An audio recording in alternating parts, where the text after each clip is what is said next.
take off the fucking pack. Can't do that.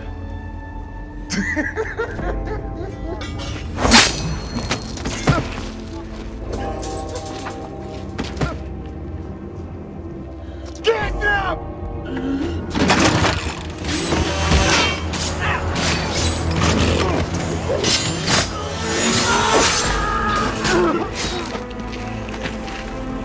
Who are you?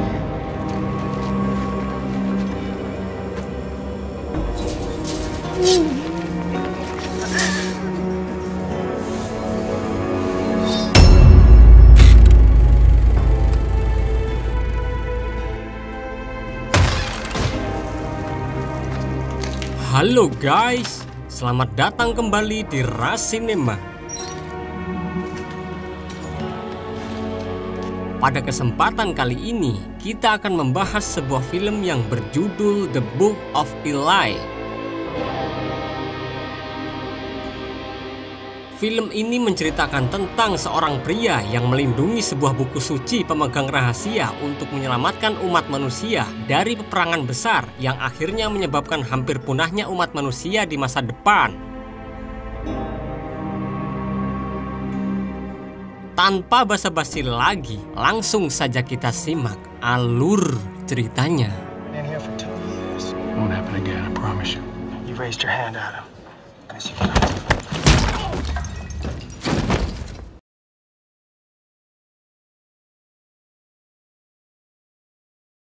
Film diawali dengan diperlihatkannya seorang pria yang hebat karena melakukan perjalanan seorang diri di dunia yang sudah rusak akibat perang dunia yang terjadi sebelumnya.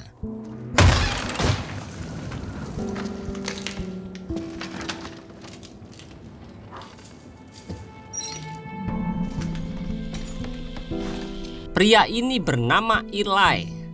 Sebagian besar umat manusia telah mati dan hanya menyisakan sebagian kecil saja. Namun yang berhasil bertahan hidup harus menjalani hidup dengan menderita. Sangat sulit untuk mendapatkan makanan dan juga air bersih di dunia yang sekarang. Seperti saat ini, untuk makan pun Eli harus bersusah payah memburu seekor kucing kurus yang untungnya berhasil dia tangkap.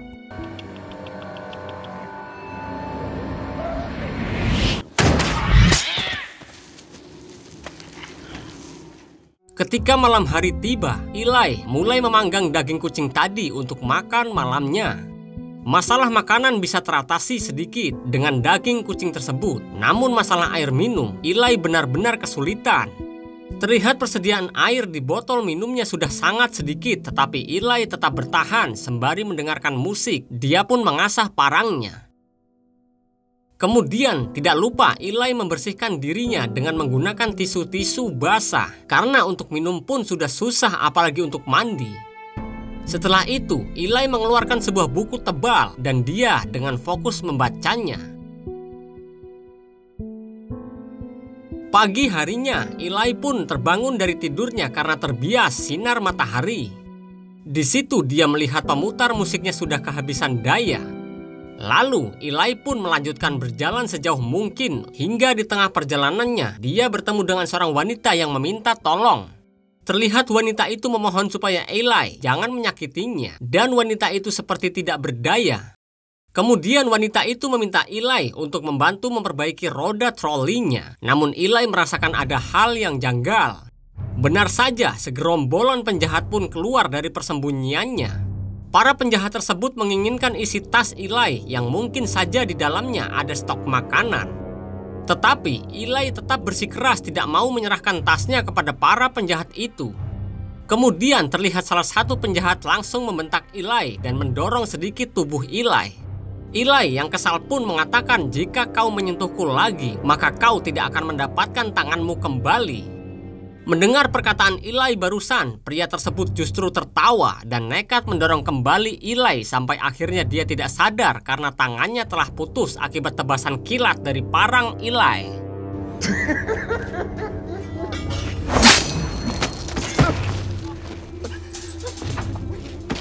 Terlihat pria itu pun syok dan langsung memerintahkan anak buahnya untuk menghabisi Eli.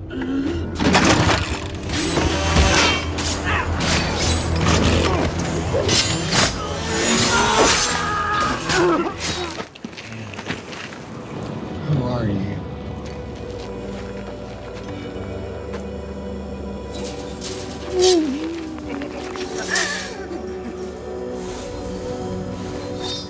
Sebelum pergi, Eli menggeledah barang-barang milik para penjahat itu satu persatu, dan Eli mengambil barang yang menurutnya akan berguna di perjalanannya. Kemudian, Eli menghampiri wanita tadi dan menanyakan di mana keberadaan air. Wanita itu langsung memberikan sebuah botol berisi sedikit air, dan ketika Eli menciumnya, air dalam botol tersebut beraroma air kotor. Seketika itu juga, Eli tidak jadi untuk mengambilnya. Beberapa saat kemudian, langit terlihat gelap, namun tidak ada tanda-tanda akan hujan. Eli pun menyusuri jalan-jalan seorang diri sampai dia mendapati jalan yang dia lewati ini ternyata buntu.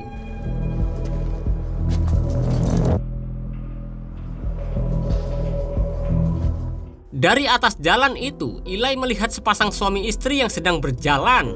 Tiba-tiba ada segerombolan geng motor menghampiri mereka berdua dan menghabisi keduanya tanpa belas kasihan. Lalu para geng motor tersebut mengambil barang-barang milik sepasang suami istri yang malang itu. Eli hanya menyaksikan kejadian itu dari atas sambil mengatakan kepada dirinya bahwa itu bukanlah urusannya. Kemudian Eli melanjutkan perjalanannya. Di situ dia melihat pelang penunjuk arah dan dia tetap jalan lurus ke depan. Beberapa saat kemudian sampailah dia di sebuah kota kecil yang cukup banyak penduduknya. Terlihat semua orang yang ada di situ memakai kacamata hitam karena takut buta akibat gerhana matahari. Begitupun juga Eli yang selalu memakainya. Kota kecil ini merupakan kota kecil miskin yang jauh dari utopia. Tetapi kota kecil tersebut mampu bertahan karena pemimpin mereka memiliki persediaan air yang banyak. Lalu, Eli memasuki sebuah toko. Namun pemilik toko itu justru menodongkan senjata kepada Eli. Kemudian di situ Eli menjelaskan dengan sebaik mungkin bahwa dirinya tidak berniat jahat dan hanya seorang pembeli. Untuk memastikan Eli tidak punya niat jelek, pemilik toko itu ingin melihat kedua tangan Eli apakah gemetar atau tidak. Namun kedua tangan Eli pun tidak gemetar. Pemilik toko itu lalu mengatakan jika tangan manusia gemetar, maka manusia itu sering memakan daging manusia alias kanibal. Keadaan dunia yang saat itu hampir kiamat, orang-orang kekurangan makanan dan minuman sehingga sebagian orang-orang terpaksa memakan manusia lainnya untuk bertahan hidup. Dan ciri-ciri manusia kanibal adalah kedua tangannya yang gemetar. Setelah pemilik toko percaya, lalu Eli menjelaskan apa tujuan dia memasuki tokonya. Kemudian Eli mengeluarkan sebuah alat pengisi daya atau charger yang dia gunakan untuk mengisi daya alat pemutar musiknya. Pemilik toko mengatakan kalau dia bisa mengisi daya chargernya, tetapi itu tidak gratis. Kemudian, Eli mengeluarkan sebuah korek api yang dia dapat dari penjahat jalanan tadi dan juga memberikan beberapa tisu basah miliknya yang masih banyak. Terlihat pemilik toko tampak senang dan menerima tawaran Eli.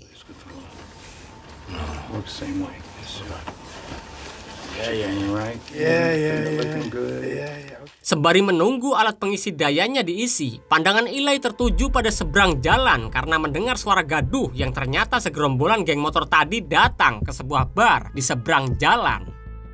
Para geng motor itu lalu memasuki bar tersebut yang merupakan tempat tinggal pemimpin kota kecil itu. Kemudian di dalam bar itu terlihat seorang pria yang bernama Carnegie. Ternyata dia adalah pemimpin kota kecil tersebut.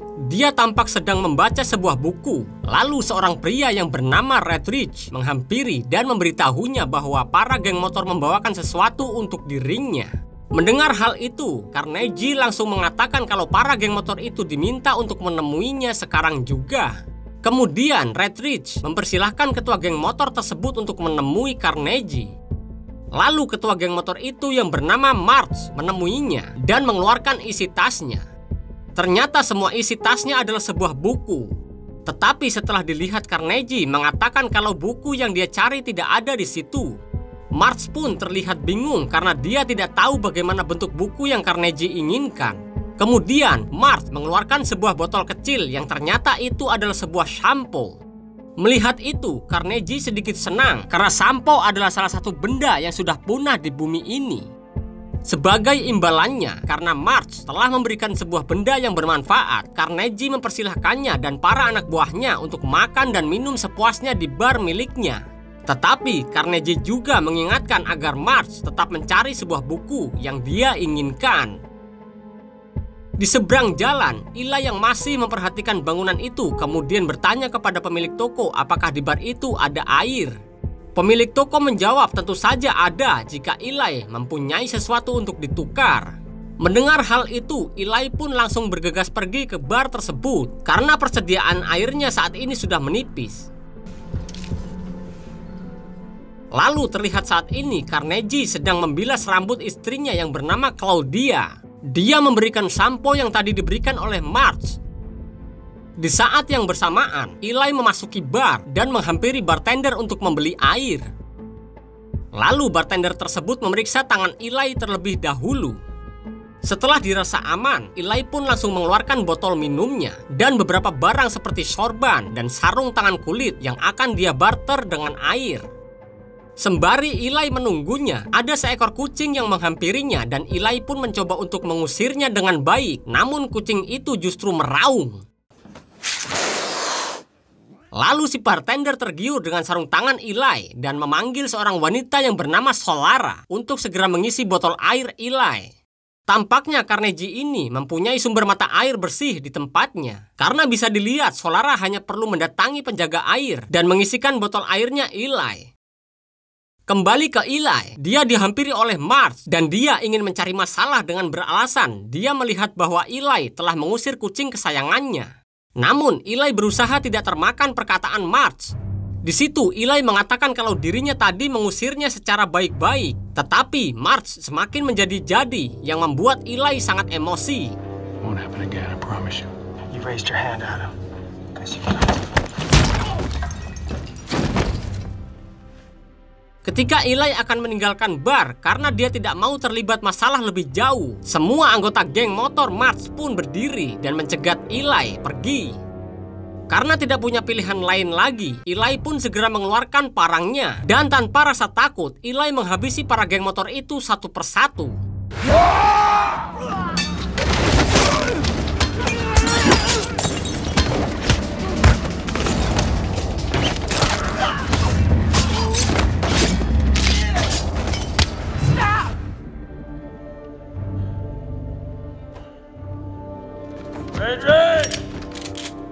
Sementara itu, Carnegie menyaksikan dari atas tanpa kagum dengan kehebatan Eli yang berhasil membantai habis semua geng motor itu.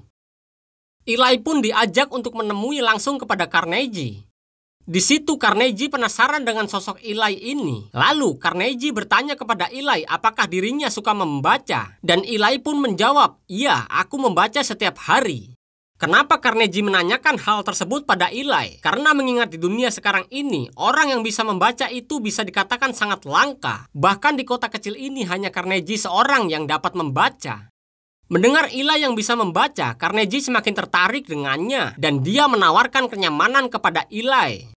Carnegie akan memberikan tempat tidur yang layak, makanan, minuman, bahkan wanita untuk Eli. Tetapi dengan satu syarat, yaitu Eli harus membantu Carnegie. Carnegie bercita-cita ingin mengembalikan keadaan dunia seperti dulu, namun dia membutuhkan seorang yang ahli seperti Eli ini. Akan tetapi, Eli menolak tawaran Carnegie karena ada tempat yang akan Eli tuju, yaitu menuju barat. Karena Eli yang keras kepala dan susah dibujuk, Carnegie pun memaksa Eli untuk tinggal semalam saja dan merasakan dulu bagaimana fasilitas-fasilitas yang diberikannya. Pada akhirnya, Eli pun setuju. Kemudian, Redridge membawa Eli ke kamar yang sudah disediakan. Saat sudah berada di dalam kamarnya, Eli membuka barang-barangnya dan duduk di tempat tidur. Tidak lupa juga, dia antisipasi dan menyiapkan senjatanya apabila terjadi sesuatu. Tidak lama kemudian, Claudia mendatangi Eli di kamarnya dengan membawa makanan untuknya. Claudia mengatakan kalau makanan ini adalah hidangan khusus dari tuan rumah. Di situ, Eli menyadari kalau Claudia ini ternyata tidak bisa melihat. Eli pun bertanya kepadanya sejak kapan Claudia mengalaminya. Claudia menjawab kalau dia tidak bisa melihat sejak lahir. Setelah itu, Claudia kembali ke Carnegie dan dia mengatakan kalau Eli tidak akan berubah pikiran untuk pergi. Mendengar hal itu, Carnegie berpikir untuk menugaskan Solara agar melayani Eli. Namun Claudia tidak setuju dengan hal tersebut dan memohon supaya Carnegie tidak menugaskan putri semata wayangnya agar menjadi pemuas nafsu orang asing. Akan tetapi, Carnegie tetap bersikeras dan sama sekali tidak mau mendengarkan Claudia. Beberapa saat kemudian, ada yang mengetuk pintu kamar Eli. Eli yang terlihat sedang membaca bukunya lalu menyimpan bukunya terlebih dulu sebelum membukakan pintunya. Saat pintu dibuka, ternyata yang datang adalah Solara yang telah siap melayani Eli. Tetapi Eli yang tidak terpengaruh seketika membukakan pintu dan secara tidak langsung mengusir Solara dari dalam kamarnya. Namun Solara mengaku kalau dia tidak akan pergi karena jika sampai dia keluar dari kamar Eli, ibunya akan disakiti oleh Carnegie. Diketahui kalau Carnegie adalah bukan ayah kandung Solara. Dan pada akhirnya Solara diperkenankan Eli untuk bersamanya di dalam kamar. Mereka pun berbincang-bincang, lalu Eli mengeluarkan bukunya karena akan dia balut dengan sebuah kain dan akan dia simpan. Solara yang melihat itu pun seketika ingin melihat buku yang dibaca Eli ini dan memaksanya agar Eli meminjamkannya. Bahkan Solara meminta untuk mengajarinya membaca. Tetapi Eli dengan tegas menolaknya. Setelah perdebatan kecil tersebut, Eli mengajari Solara berdoa sebelum mereka makan. Kemudian, keesokan paginya, terlihat Solara mendatangi ke ruangan Claudia dan Carnegie. Di situ Solara langsung mengajak ibunya berdoa sesuai dengan ajaran Eli tadi malam. Carnegie yang mendengar doa-doa yang diucapkan Solara pun terdiam meresapinya. Dan Carnegie tahu apa yang sedang Solara lakukan. Setelah itu, Carnegie menanyakan tentang Eli kepada Solara. Hal apa saja yang Solara tahu tentang Eli? Awalnya, Solara tidak mau memberitahu apa-apa. Namun karena Carnegie mulai melakukan hal kasar kepada Claudia, Solara akhirnya terpaksa jujur mengatakan bahwa Eli memiliki buku Alkitab. Carnegie pun mengatakan kalau itu adalah buku yang selama ini dia cari. Carnegie langsung memanggil Ratridge dan bergegas ke kamar Eli. Dan ketika mereka sampai di kamar, Eli sudah tidak ada. Ternyata Eli sudah berada di toko kemarin untuk mengambil alat pengisi daya charger miliknya. Ketika Eli akan pergi dari toko dan akan melanjutkan perjalanan, Carnegie dan para anak buahnya sudah ada di depannya untuk mencegat Eli. Awalnya Carnegie masih membujuk Eli baik-baik dan meminta buku Alkitab yang dimiliki oleh Eli. Tetapi karena Eli tidak mau memberikannya, membuat Carnegie murka dan menyuruh Ratridge beserta yang lainnya untuk menghabisi Eli.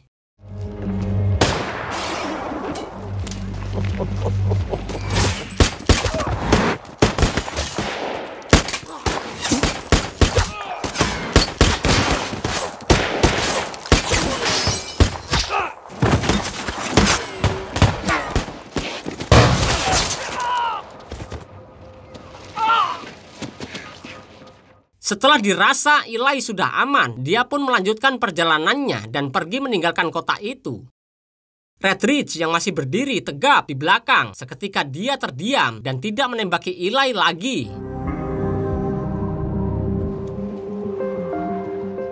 Alasan Carnegie menginginkan buku Alkitab itu karena pada saat dia kecil dulu dan sebelum Perang Dunia terjadi, dia mengatakan bahwa dia dibesarkan dengan ayat-ayat dari buku Alkitab itu, sehingga dia mengetahui kekuatan dari buku tersebut. Namun saat setelah perang usai, semua persediaan buku Alkitab dimusnahkan karena orang-orang berpikir kalau buku itulah penyebab peperangan terjadi. Dan bisa disimpulkan mungkin hanya tersisa satu buku saja sekarang, yaitu yang dimiliki oleh Eli. Sehingga saat Carnegie mengetahui buku itu ada di tangan Eli, maka dia akan berusaha keras untuk mendapatkannya. Kembali ke Eli yang terus melakukan perjalanannya. Ketika di tengah perjalanannya, Solara ternyata mengikutinya. Lalu di situ Solara mengatakan kepada Eli bahwa dirinya ingin ikut bersamanya. Tentu saja Eli tidak mengizinkannya ikut. Namun Solara terus membujuknya dan mengatakan kalau dia mengetahui di mana Carnegie mendapatkan air bersih. Mendengar hal itu, seketika langkah Eli pun terhenti dan Eli mengikuti Solara pergi ke sumber mata air yang dimaksud Solara. Sesampainya di sumber mata air, Solara mengatakan kalau sumber mata air ini ditemukan oleh Carnegie pada saat Carnegie masih kecil dan pernah tinggal di wilayah ini. Tanpa berlama-lama, Eli segera mengambil air secukupnya, dan ketika botol airnya sudah penuh, mereka pun segera bergegas pergi. Pada saat di pintu keluar, Eli mencoba untuk mengelabui Solara dengan mengatakan kalau kacamatanya tertinggal di dalam dan memintanya untuk masuk kembali mengambilkannya. Setelah Solara masuk, Eli justru mengunci pintunya dan pergi meninggalkan Solara. Goodbye, Solara. It's nice knowing you. I mean that. Fuck you! Di lain sisi, terlihat Carnegie sedang merintih kesakitan akibat kakinya yang terluka karena ditembak oleh Eli. Sembari diobati, dia menyuruh Redridge agar menyiapkan kru untuk mencari Eli. Namun di situ Redridge tidak mengerti kenapa Carnegie sangat terobsesi dengan buku Eli, sampai-sampai membuat banyak rekannya yang terjunuh. Mendengar pertanyaan dari Redridge, Carnegie pun menjadi sangat kesal dan mengatakan kalau dirinya jangan banyak tanya tentang kenapa dia ingin memiliki buku Eli ini. Melihat Carnegie sangat marah, Redridge akhirnya mau membantunya dengan imbalan yang dia inginkan, yaitu Solara. Ternyata diam-diam Redridge menyukai Solara dan ingin menikahinya. Dan pada akhirnya Carnegie menyetujui permintaan Redridge. Kemudian setelah itu, kru pun langsung dikerahkan berangkat mencari Eli.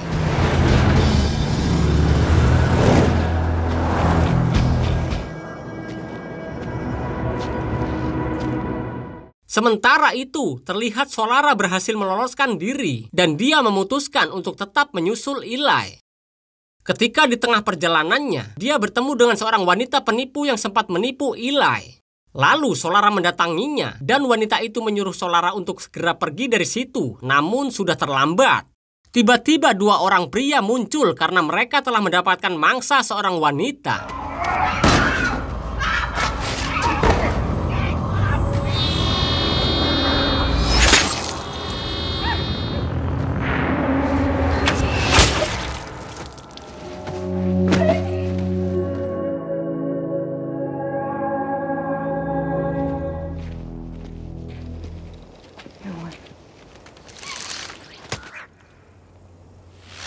What is that? Dinner. Beberapa saat kemudian, pasukan Carnegie telah tiba di tempat di mana Solara hendak diperasoi oleh dua orang pria tadi. Di situ mereka menemukan kedua pria itu yang terjunuh. Lalu Redridge mengatakan kalau Eli belum begitu jauh karena tubuh pria ini masih hangat. Ketika akan menaiki mobil, Redridge menemukan barang milik Solara tergeletak di atas pasir dan mereka kini tahu bahwa Solara pergi bersama Eli. Saat malam harinya, Eli dan Solara menepi untuk beristirahat. Lalu Solara melihat Eli yang sedang membaca dan dia meminta Eli untuk membacakan buku itu untuknya. Dengan senang hati, Eli membacakan ayat-ayat Alkitab tersebut untuknya. Solara pun tampak takjub dengan susunan kalimatnya yang menurutnya indah. Setelah itu, Solara bertanya kenapa buku itu begitu spesial. Eli menjawabnya bahwa buku ini hanya ada satu di dunia saat ini. Dan Eli menjelaskan karena peperangan yang dahsyat dahulu kala sampai-sampai mengakibatkan sebuah lubang muncul di langit yang membuat terik matahari membakar semua yang ada di bumi. Semua makhluk hidup yang ada di bumi kala itu terbakar dan yang selamat hanyalah orang-orang yang berlindung di bawah bunker. Jadi itulah penyebab kondisi bumi menjadi seperti ini. Solara mengatakan kalau dia tidak tahu karena dia lahir saat bumi sudah rusak seperti sekarang ini. Dan pada waktu itu, setelah setahun berlalu, Eli keluar dari persembunyiannya lalu menemukan buku Alkitab tersebut. Kemudian, Eli merasa bahwa dirinya punya tanggung jawab untuk mengantarkan buku itu ke tempat yang seharusnya, yaitu di barat. Begitulah penjelasan Eli kepada Solara. Kemudian keesokan harinya terlihat Carnegie dan pasukannya berhasil menemukan tempat di mana Eli dan Solara bermalam. Tetapi Eli dan Solara sudah pergi dari situ. Setelah berjalan cukup lama, Eli dan Solara melihat sebuah rumah dan hanya rumah itu satu-satunya yang ada di tengah tanah yang luas. Kemudian mereka pun berniat mendatanginya untuk mencari bantuan untuk mendapatkan air.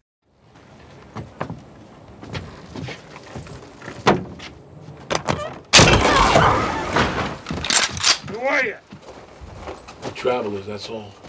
Tidak lama dari itu, penghuni rumah itu keluar yang ternyata adalah sepasang parubaya yang bernama George dan Martha. Awalnya sepasang parubaya itu mengira kalau Eli dan Solara adalah orang jahat. Namun Eli tampaknya berhasil meyakinkannya kalau mereka adalah orang baik-baik. Setelah itu, Martha menyajikan teh untuk mereka berdua. Ketika mereka melihat Martha memegang cangkir tehnya, tangannya gemetar dan hal itu membuat Eli serta Solara curiga. Namun untuk menghargai kebaikan Martha, Eli dan Solara meminum teh yang diberikannya. Setelah berbincang-bincang sedikit, George dan Martha mengajak mereka berdua ke halaman belakang yang terlihat ada beberapa kuburan.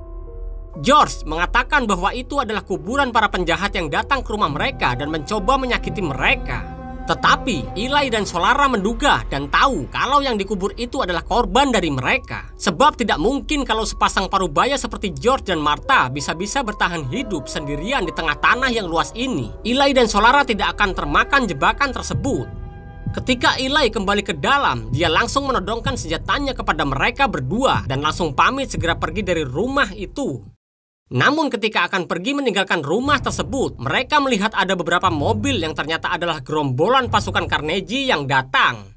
George dan Martha yang panik segera membuka persediaan senjata yang mereka miliki di bawah kursi sofanya. Carnegie yang sudah tahu bahwa Solara dan Eli ada di situ, dia langsung mengatakan dengan pengeras suara bahwa dia menginginkan Solara dan buku milik Eli. Jika tidak diberikan, mereka mengancam akan menembaki seisi rumah itu. Tiba-tiba saja dari jendela terlempar sebuah kotak yang dibalut oleh kain.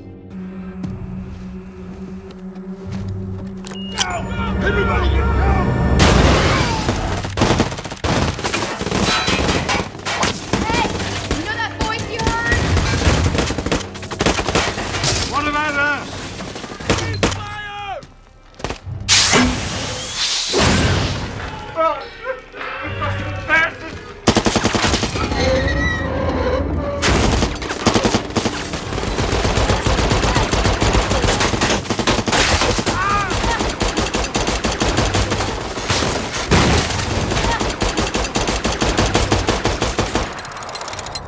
Pada akhirnya mereka berdua berhasil terkepung oleh pasukan Carnegie. Mereka pun membawa keluar Eli dan Solara menemui Carnegie. Di situ Carnegie mengatakan di mana bukunya. Awalnya Eli tidak mau menjawab apa-apa, namun ketika Solara mulai disakiti oleh Carnegie, akhirnya Eli mengatakan kalau buku tersebut ada di balik televisi. Kemudian Redridge segera memeriksanya dan mengambilnya, dan kini akhirnya buku itu ada di tangan Carnegie. Shall receive. All the time.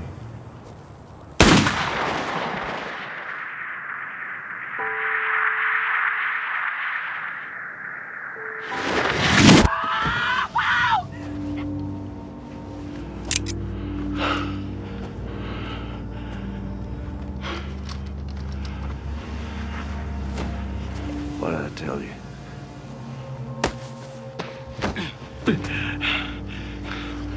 Where's your protection now? Pray for me. Setelah itu, Carnegie dan pasukannya segera pergi dan membawa Solara. Beberapa saat kemudian, ketika dalam perjalanan, Redridge sedang melihat parang milik Eli yang dia ambil. Lalu Solara memperhatikannya dan sepertinya dia sedang menyusun rencana.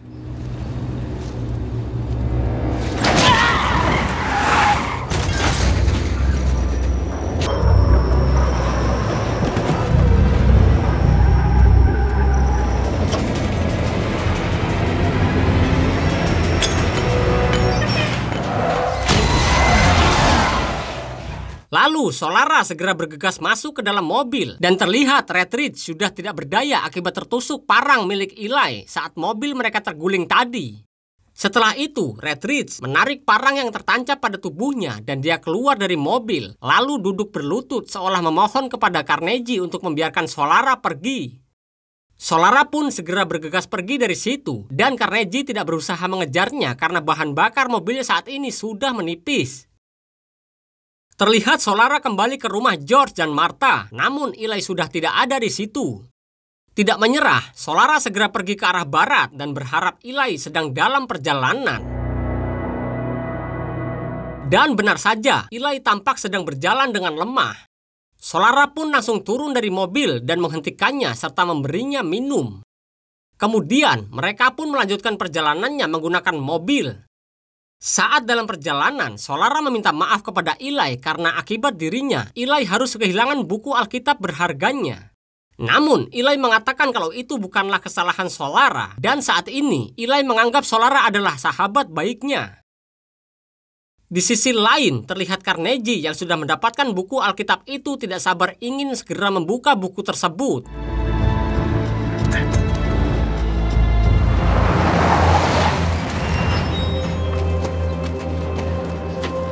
Get the engineer.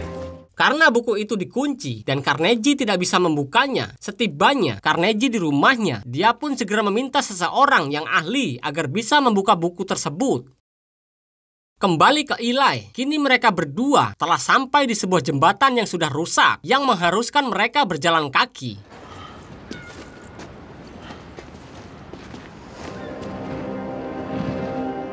Kemudian mereka berdua telah sampai di tepi pantai dan mereka pun menaiki sebuah perahu untuk mencapai ke tempat tujuan Eli.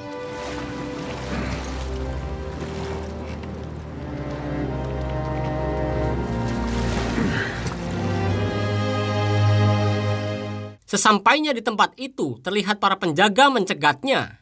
Eli lalu memperkenalkan dirinya dan mengatakan kalau dirinya memiliki buku Alkitab yang hanya tersisa satu di dunia ini.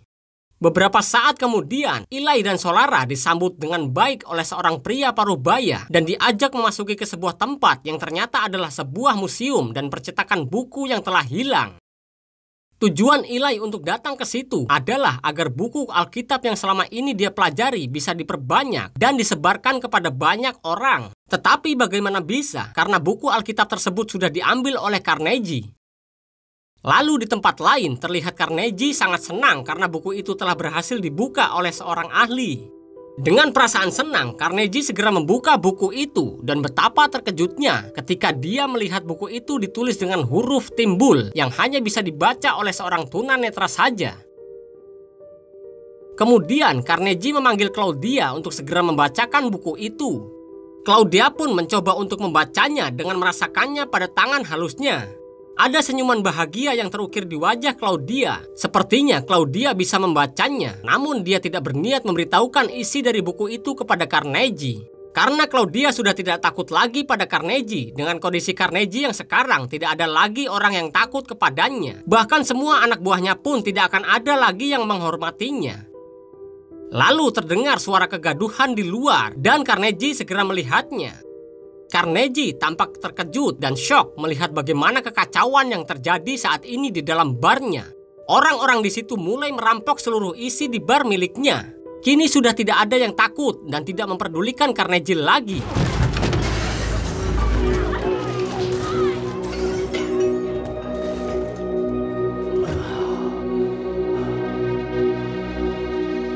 Kembali pada Eli, ternyata dia ini merupakan seorang tunanetra.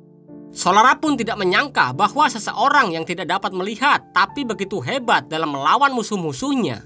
Selain itu, meskipun Eli kehilangan buku Alkitabnya, tapi itu bukanlah masalah baginya.